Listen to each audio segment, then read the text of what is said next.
Hello guys, ഞാൻ ചുഞ്ചിരാവാൻ വേണ്ടി വേഗം തന്നെ ഒരു അടിപൊളി വൈറൽ ഫേസ് പാക്ക് കണ്ടെടുക്കണം. അതിന് വേണ്ടി ഇത് മുട്ടയുടെ വെള്ളം എടുത്തിട്ടുണ്ട് കേട്ടോ. അതിൻ്റെ ഒപ്പം തന്നെ ഒരു സ്പൂൺ ഒരു കാപ്പി പൗഡർ എടുത്തിട്ടുണ്ട്, കോഫി പൗഡർ. സൺറൈസിൻ്റെയാണ്, അപ്പോൾ ഇഷ്ടമുള്ള ഏതെങ്കിലും ഇൻസ്റ്റൻ്റ് എടുക്കാം കേട്ടോ. അതിൻ്റെ ഒപ്പം തന്നെ ഞാൻ മഞ്ഞൾപ്പൊടി കൂടി ആഡ് ചെയ്തിട്ടുണ്ട്, ഒരു 1/2 സ്പൂൺ. പിന്നെ ഒരു കുറച്ച് ഡ്രോപ്സ് പാല് കൂടി ആഡ് ചെയ്തിട്ടുണ്ട്. ഇരിക്കട്ടെ അങ്ങോട്ട്, ഇനി പാലില്ലാതെ ഇനി ഒരു കുറവ് വേണ്ടെന്ന് ഓർത്തിട്ട് അതുകൂടി ഇട്ടിട്ട് വേഗം കുളിക്കണേക്ക് മുന്നേ ആണെങ്കിൽ നമുക്ക് വേഗം ചെയ്തിങ്ങനെ എടുക്കാം, അല്ലെങ്കിൽ മെസ്സി ആയിട്ടിരിക്കുമല്ലോ. അപ്പോൾ അത് അതിന് വേണ്ടി ഞാൻ വേഗം ചെയ്തിട്ട് ഒരു ടിഷ്യൂ പേപ്പർ എടുത്ത്, ഈ പാക്കിൻ്റെ പ്രത്യേകത ടിഷ്യൂ പേപ്പർ എടുത്ത് മുകളിലെ ലെയർ പോലെ ഇങ്ങനെ ഒന്ന് ഇട്ടതിൻ്റെ മുകളിൽ കൊണ്ട് ഒട്ടിച്ചു കൊടുക്കണം. എന്നിട്ട് ബാക്കിയുള്ളത് പിന്നെയും ഇതിൻ്റെ മുകളിൽ ആ പേപ്പറിൻ്റെ മുകളിലും കൂടി വെച്ച് കൊടുക്കണം കേട്ടോ. അതെ, ആകെ കൂടെ ഒരു സൂപ്പറായിട്ടുണ്ടല്ലേ.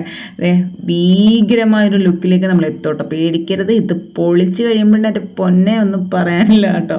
നിങ്ങൾക്ക് എന്തെങ്കിലും വ്യത്യാസം തോന്നുന്നുണ്ടോ? എനിക്ക് നല്ലോണം വ്യത്യാസം തോന്നുന്നുണ്ട് കേട്ടോ. നല്ല രീതിയിൽ ഫ്രഷ് ആയിട്ടുണ്ട്, നല്ലൊരു ക്ലീനപ്പ് ഇഫക്റ്റ് കിട്ടിയിട്ടുണ്ട്. വൈറ്റ് ഹെഡ്സും ബ്ലാക്ക് ഹെഡ്സും ഒക്കെ പോയിട്ട് നല്ല രീതിയിൽ ഒന്ന് അടിപൊളിയായി കിട്ടും. അപ്പോൾ ഒന്ന് ട്രൈ ചെയ്ത് നോക്കാം. അപ്പോൾ അത്രയൊക്കെ സബ്സ്ക്രൈബ്.